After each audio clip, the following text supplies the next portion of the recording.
This video is special because, now that I have an editor, I figure while I handle the analysis, he could do the episode summary, and I'll back it up with my own comments. However, I want to clarify that since I need to put these videos out as soon as possible, I'll be using an AI voice for today's episode narration. That being said, as soon as I recap all the episodes into a single volume, I'll use my real voice for Spanish, and the editor will voice the English version, so I hope you guys can understand. But before we start, a big thank you to the channel members. Thanks to El Fan de Chems, Avirenato, Soul, Martin, Jeffer, and Al Fan de Café. I also want to give a special shout out to Pedro Tobias, who had been paying for this membership for many months, but I never got around to greet him, and he pointed it out to me in a video. My apologies. I thought I had greeted everyone who pays for the Vizcachas tier, but now I see I missed you. As for my English channel, thanks to the new members Gonzalo and Sebastian.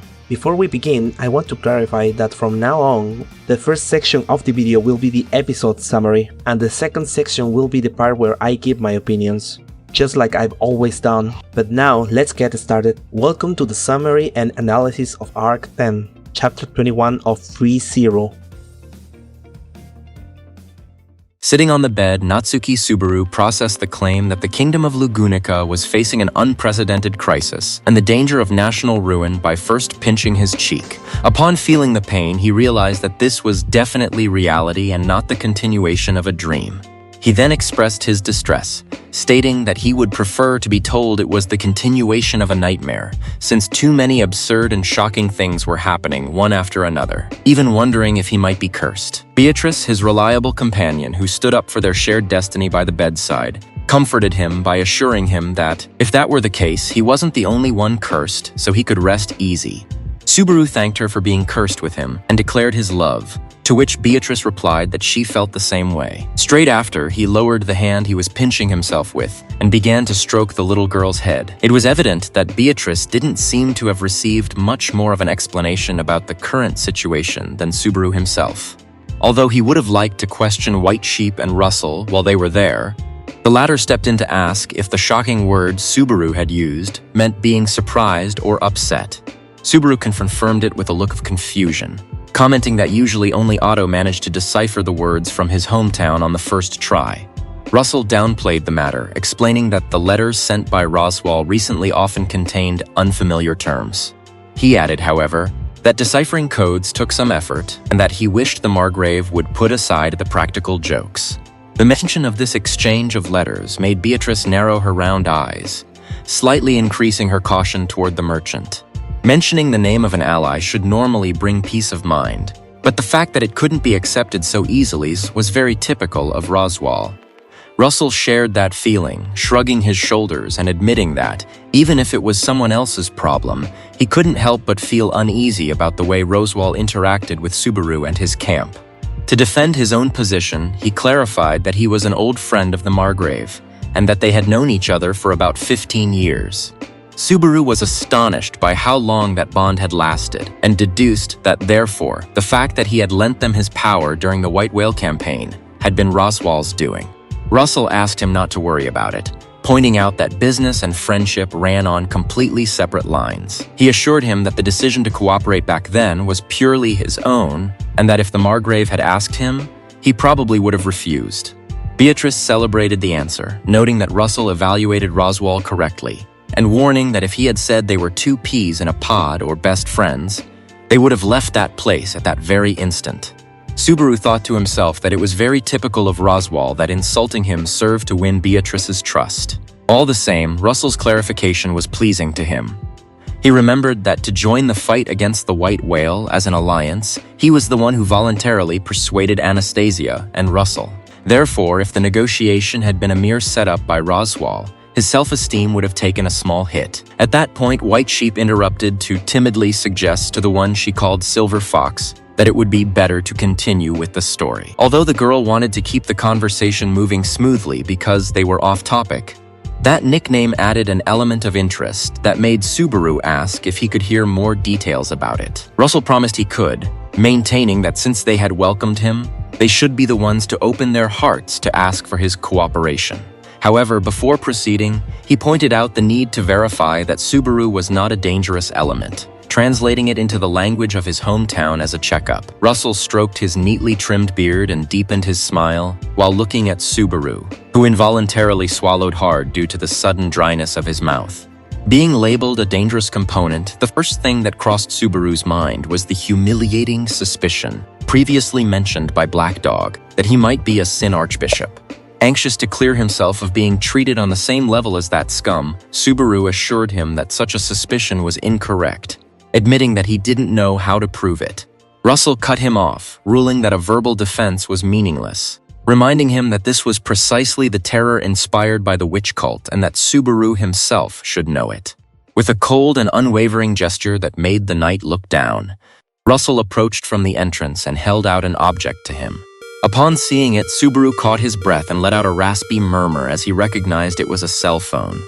It was, without a doubt, the flip phone he used to use, one of the few items brought from his original world that he had parted with long ago after giving it to Russell as a reward for his cooperation, having cleverly told him at the time that it worked as a sensor to notify the approach of maybeasts.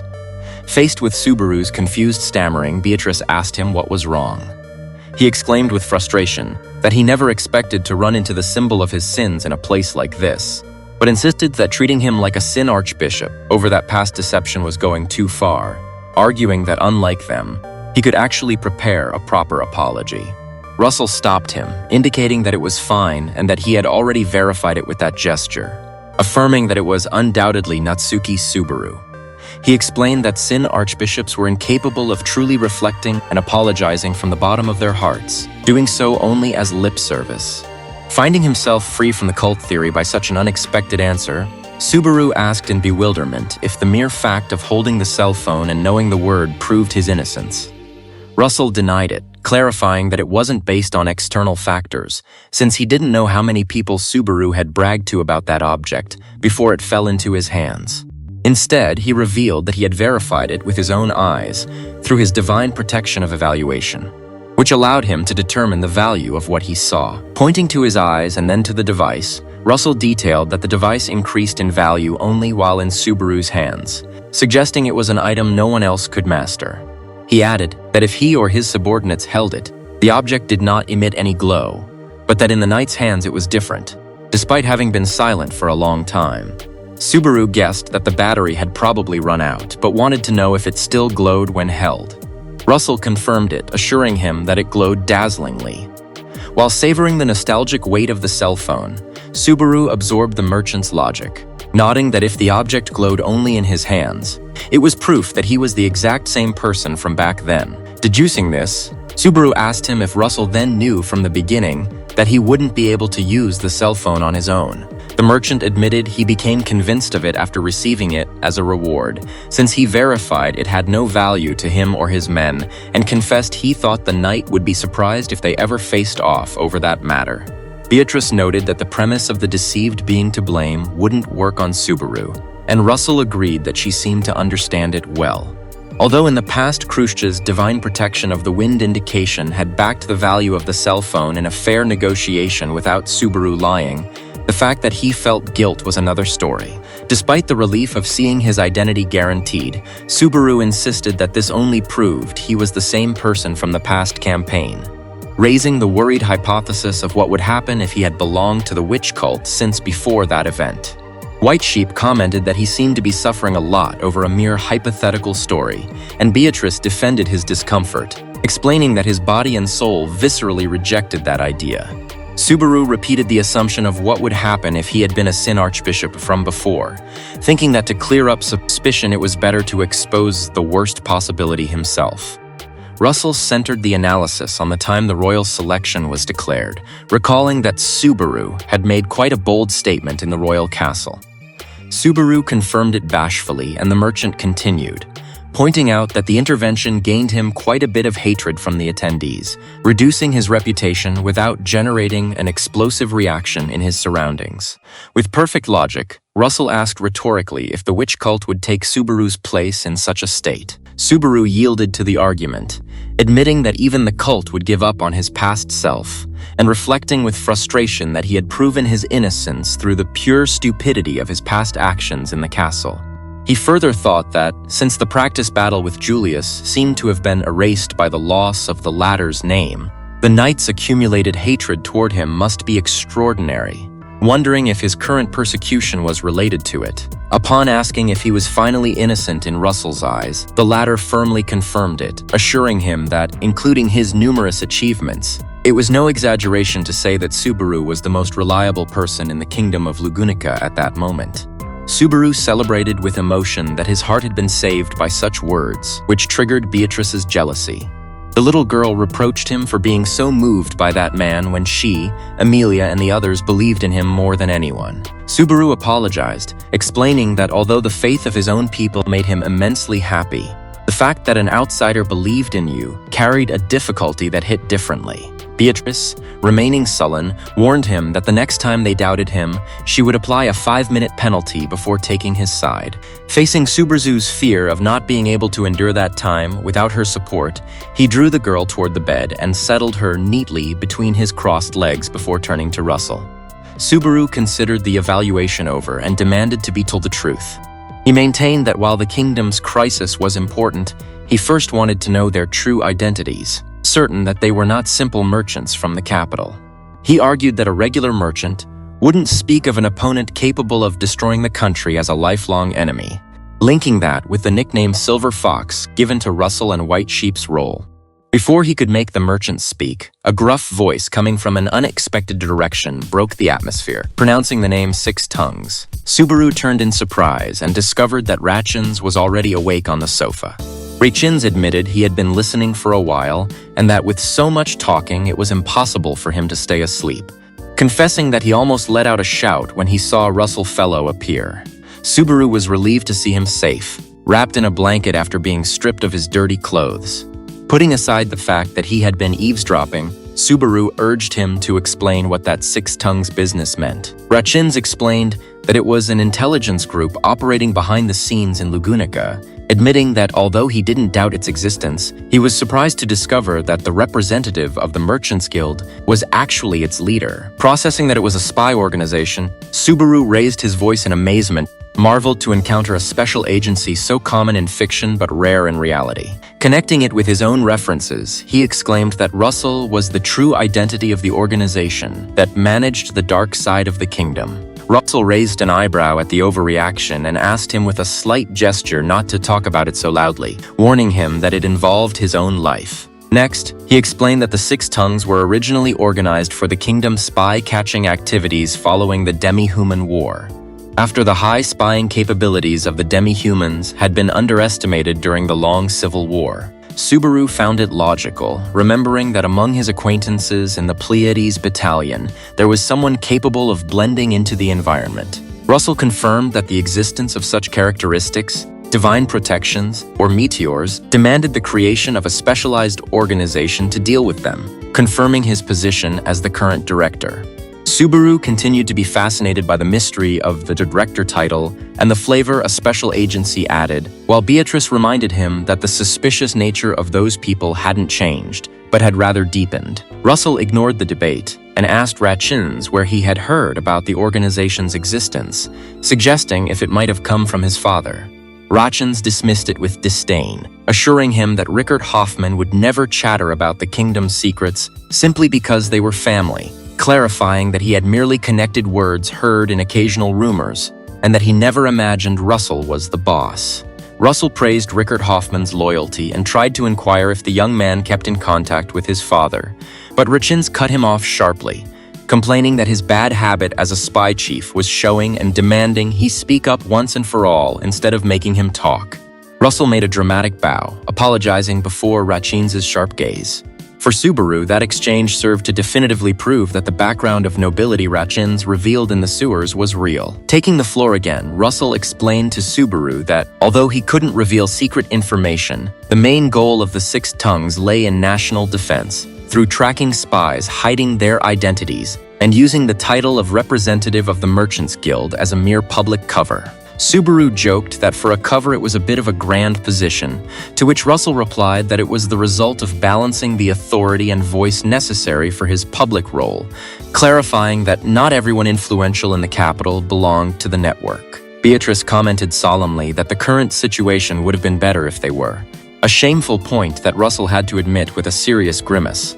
Finally addressing the main topic of the crisis plaguing Lugunica, which was related to the persecution of Subaru's group and the capture of Emilia, Russell revealed that the name of the kingdom's greatest enemy was the beloved children.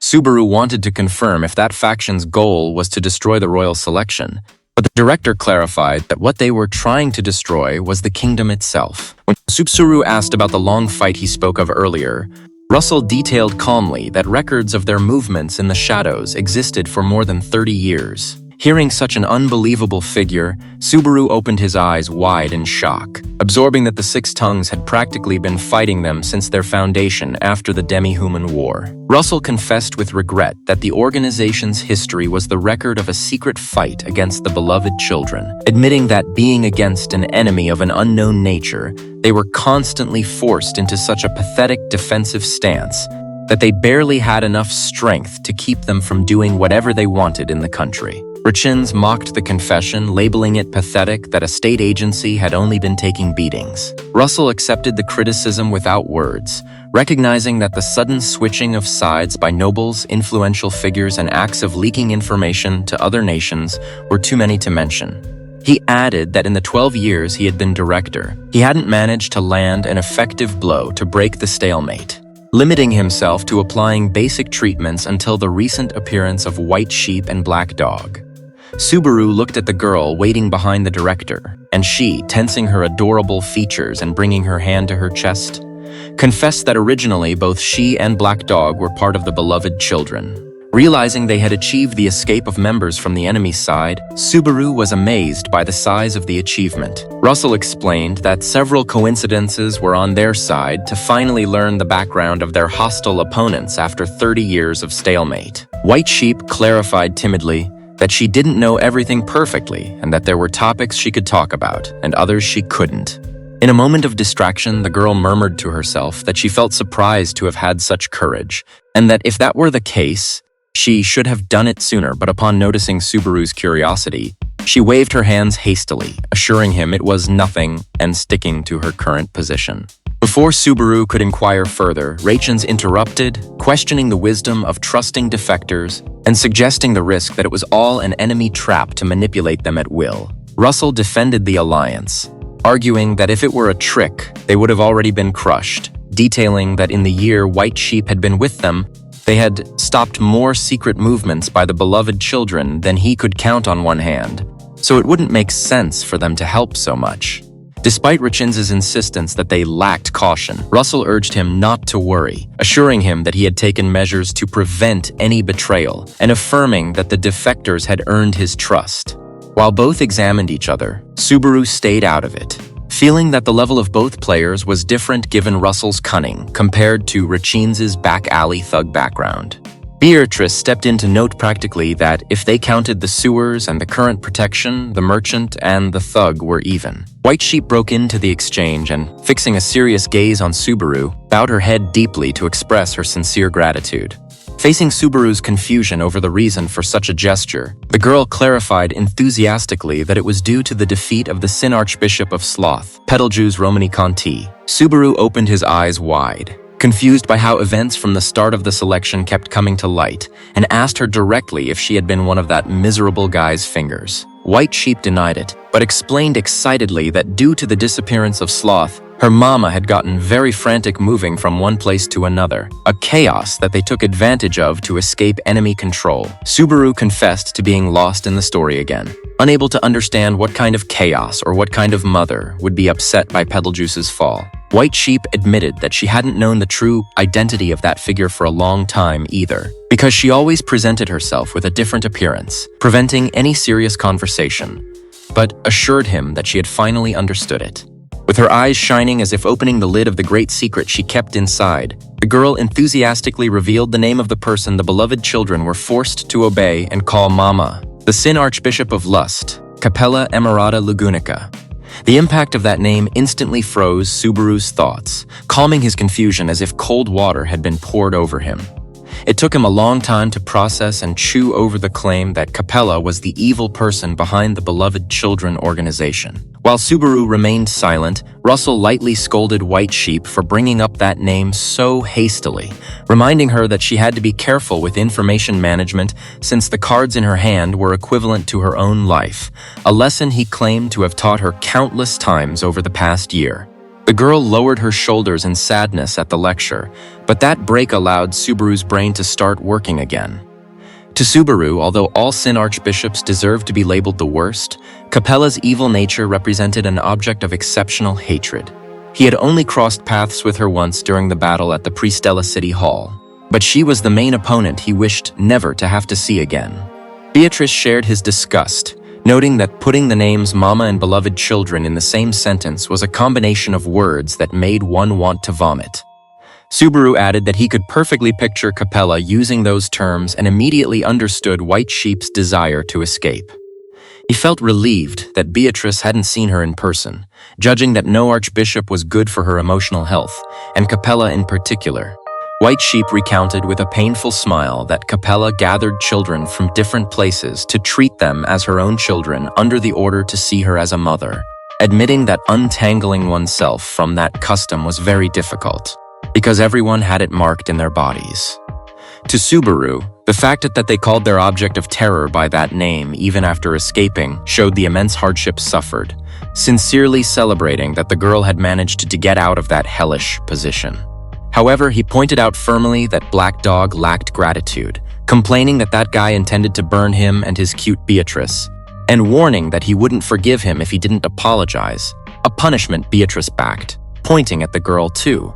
White Sheep blinked at the couple's simultaneous wink and promised with a small laugh that she would make sure to get Black Dog to apologize. Subaru wanted to know if the Beloved Children functioned as a cult unit similar to Sloth's Fingers or the Wives of Regulation, but Beatrice warned him not to say such careless things, joking that if Sylphie heard him express himself that way, she would give him a beating given how little she liked him. Subaru was grateful that there were more girls supporting Amelia and remembered that Sylphie, who was waiting at the Roswell mansion alongside Ryuzu and her copies, had been one of Regulus's wives. Concerned about the status of the camp outside the capital, he assumed he had no choice but to rely on Roswell to move the external people.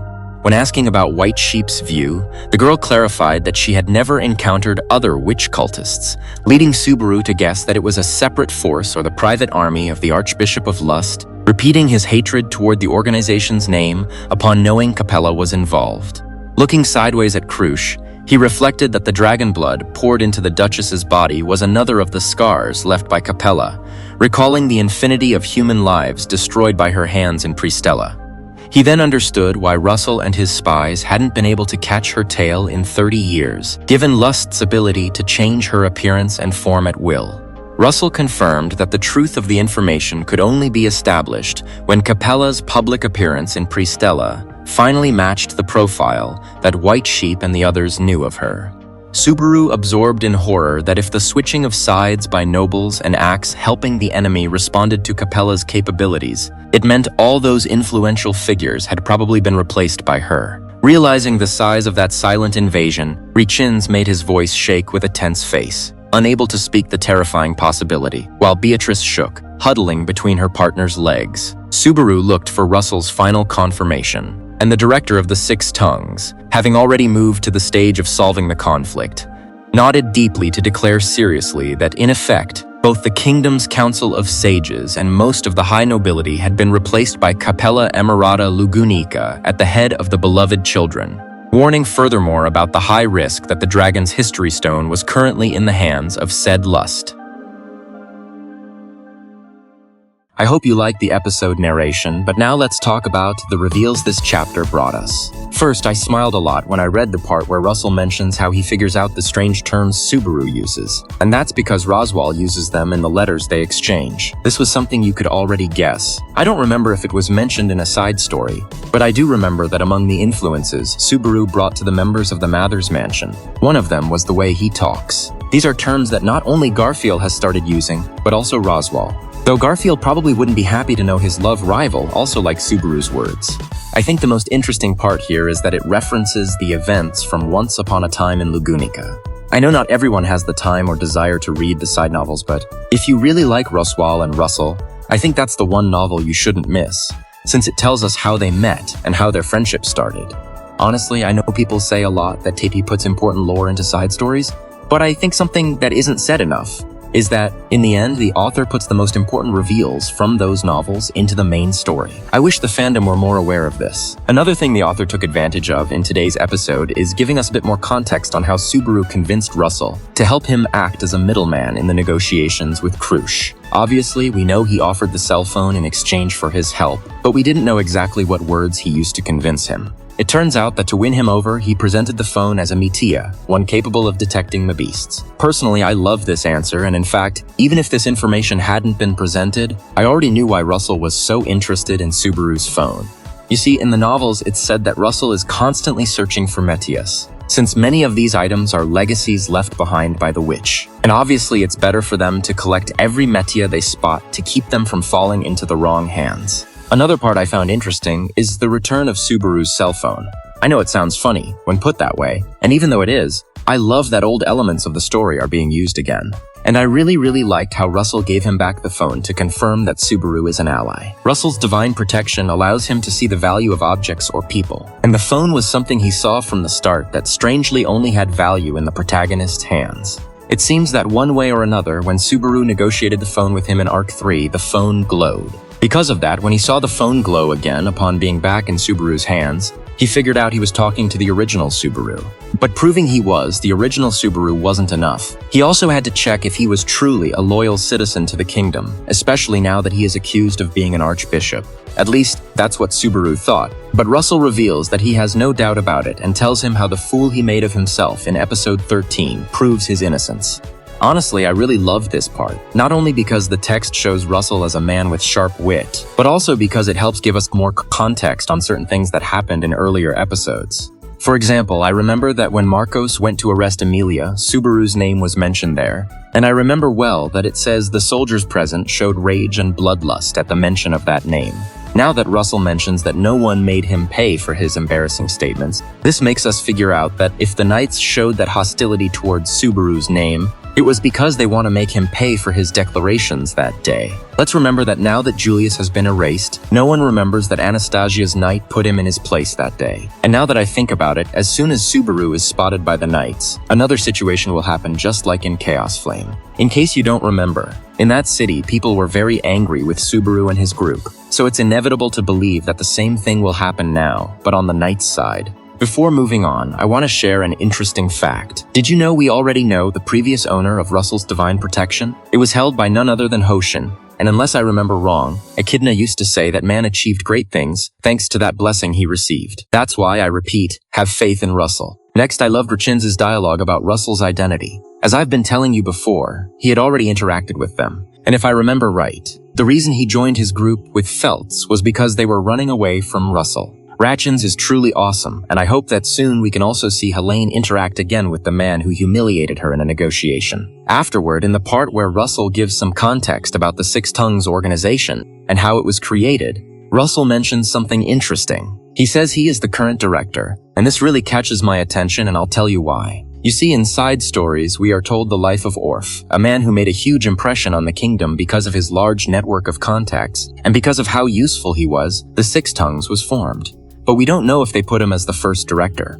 Most likely, yes. I mean, if the guy was already doing a good job, I think he had to be rewarded. The most curious thing is that I consider Russell to be a lot like Orphe. Could it be that Russell is Orphe's son and inherited the family business? Personally, I'd like to see Orphe again. Even though it's been decades since he appeared, he was a contemporary of Wilhelm, so he could easily still be alive. Plus, he had an active role in the EX6 novel, which, when it was rewritten, added a lot more context and dialogue to Orf. I'd love to tell you if anything interesting was revealed, but when I caught up with the Re-Zero novels, that novel hadn't been updated yet, and I only read the version that is no longer canon. But even when I read the non-canon version, I remember reading that it was thanks to the information network Orf managed that the kingdom was able to locate and stop the old Archbishop of Pride. Returning to the present, Russell then comments on how he took the position of director 13 years ago. That brings to mind something interesting. You see, the novel where Russell and Roswal meet was actually set much further back than the date I just mentioned. That means the Russell we see in this illustration wasn't a director yet, which surprises me, because even back then he seemed to have a higher position. Later it would be a big surprise that past children of Capella are now working for Russell. But the most curious part is that it said that if both Melty and Wolf were able to escape, it was because of Subaru's defeat of Betelgeuse. And here I want to tell you something that is a headcanon and nothing confirmed, but I like to think that the events of the prophecy of the throne were actually going to happen in the main canon. But Betelgeuse's death made Capella change her mind. Facing the death of someone who followed her gospel perhaps made her reflect, or at least made her hesitant about whether she should truly go through with the plan. And that, one way or another, ended up leading to that brief dialogue she has in Arc 5 where she says she doesn't follow the gospel to the letter. Maybe the events of the game were the first plan Capella had to destroy the kingdom, and since that plan failed, she had to create other plans that we are already seeing in the present day. By the way, something I couldn't say before is that Russell said he made sure Melty and Wolf aren't double agents, and honestly, I think we don't have to worry much about that. Let's remember that in Re:0 there are soul oaths or cursed marks that can be used for these types of situations. In fact, that torture scene with Helene is exactly the result of a cursed mark. So I want to believe that the crazy guy defending the nation has already set up security measures for Melty and Wolf. Also, something I'd like to add is that Russell mentions certain events that Capella's children have apparently been causing in the kingdom, and among them, information leaks are mentioned. Why is this curious? Because it was recently revealed in the main story that Reinhard in his childhood broke up a plan that included leaking information to other countries. Could it be that Reinhard, without knowing it, interfered with Capella's activities?